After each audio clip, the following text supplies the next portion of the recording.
una protesta de la comunidad española y los árabes por la hazaña con que eran tratados en su vida, en sus sentimientos y en su religión.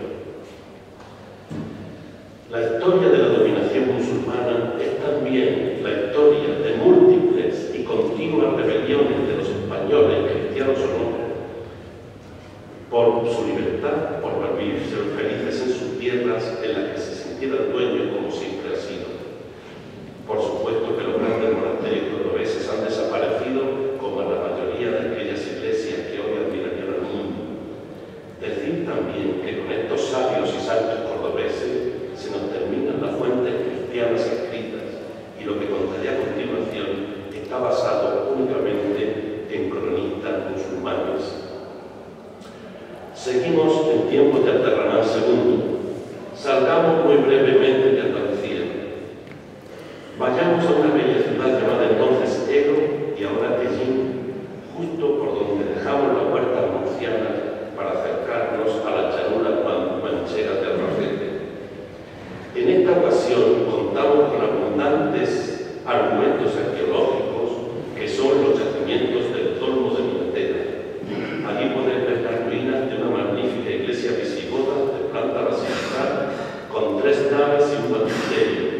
Junto a ella una especie de palacio de gobierno o episcopal y adosado a él un cementerio en el que las tumbas se mezclan en ritos y costumbres porque se encuentran enterrados musulmanes junto a cristianos.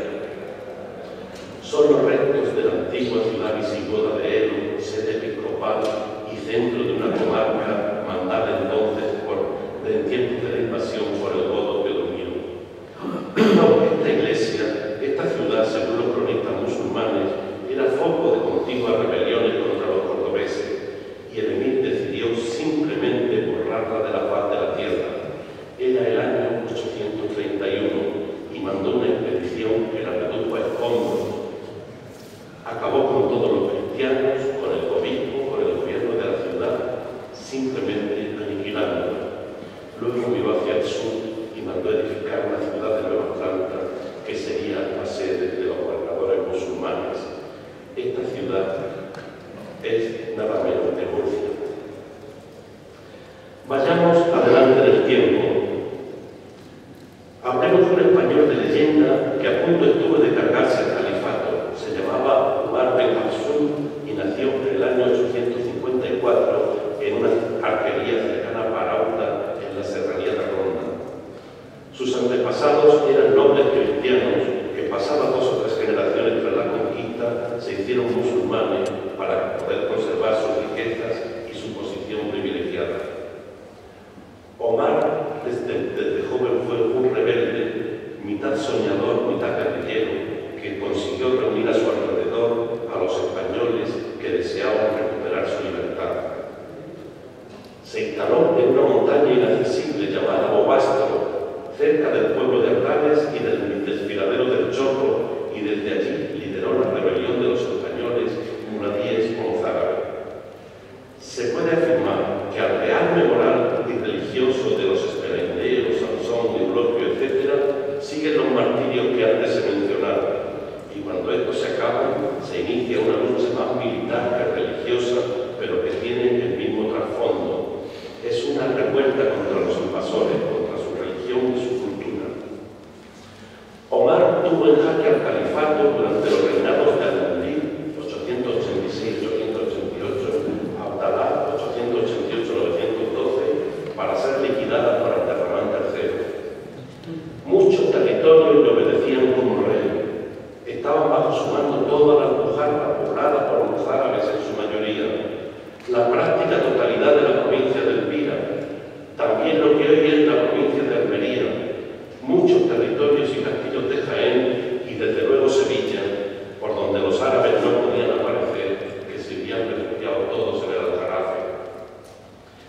Después de vencer reiteradas veces a los ejércitos califales, es derrotado en Aguilar de la Frontera, llamada entonces Toledo, y Omar, ya viejo y cansado, se retira a Bobastro con sus hombres y se conforma a comandar aquella plaza y sus alrededores. Pues aún derrotado, toma 2 decisiones que francamente me impresionaron. En primer lugar, lugar se hace bautizar, tras lo cual mandó construir una basílica en aquel nido de águilas y por fin consigue que se nombre obispo en Bobastro. Este gesto de hacerse bautizar con el riesgo para la vida que suponía y más de un señalado enemigo del poder, nos manifiesta que aún los muladíes eran creyentes en el fondo de su ser hasta el punto de arriesgar su vida por la fe. También que la rebelión de los muladíes era la lucha por unas creencias que, aunque no fueran todo lo explícitas que las de los mozárabes, no por eso se dejaban de sentirlas. Y por cierto, la tercera cosa que me enseñó la lectura de esta parte de nuestra historia es que en el precioso valle del Guadalhorce se escuchaban en pleno siglo X las campanas de las iglesias y los monasterios, que hasta eso nos cuentan con rabia los cronistas musulmanes. Omar Ben Hafsun, ya viejo y enfermo en el alma y en el cuerpo por no haber podido cumplir con su sueño de expulsar de España a los invasores, muere en el año 917 con 63 años. Su gente lo entierra en la basílica que había mandado edificar en la fortaleza de Bobastro. Reinaba entonces en Al-Ándalus Abderramán III, el cruel y terrible califa, que nunca pudo vencerle en vida. Ahora ya muerto, va a Bobastro, manda derribar completamente aquella preciosa basílica y llevar hasta Córdoba los huesos de Omar para quemarlos a las orillas del Guadalquivir y enfrentar así a este cristiano después de su muerte, castigarlo ahora por su bautismo, ya que no había podido hacerlo en vida. Vayamos ahora a nuestra provincia de Elvira. Pasado el tiempo, el número de muladíes aumentó considerablemente, pero muchos de ellos volvieron a la religión de sus mayores, entre otras cosas por el odio que les infundían los árabes. A tanto llegó este enfrentamiento que en tiempos de Abderramán II los árabes tuvieron que refugiarse en las fortalezas y ruinas de lo que hoy sería la Alhambra para evitar que los españoles acabaran con ellos. Es el año 889 y va a explotar un conflicto. De una parte estaban unidos muladíes y mozárabes, y de otra los árabes, que a estas alturas habían roto todos los árabes de Elvira, de nuestra provincia, que habían roto los lazos que les unían al enemigo cordobés. A primeros de año los árabes habían sido arrojados de sus ciudades y alquerías por los españoles y habían ido a refugiarse tierra adentro al castillo de Montejica. Su caudillo era un árabe que se llamaba Yahira, de la poderosa tribu Caliz. Los españoles estaban mandados por dos capitanes llamados Nabi y Axiomais, dos formidables guerreros muladíes que habían vuelto a abrazar el cristianismo y que derrotaron a los árabes en Montejica. Sin embargo, no había terminado todo. Después de librar batallas memorables en los alrededores de Alhambra, los cristianos son derrotados y vencen los árabes. Y por fin, vayamos a otro de los acontecimientos de que hablamos al principio. En el año 912, Abderramán III recibe el juramento de sus súbditos como nuevo emir de Al-Ándalus. Sucede a su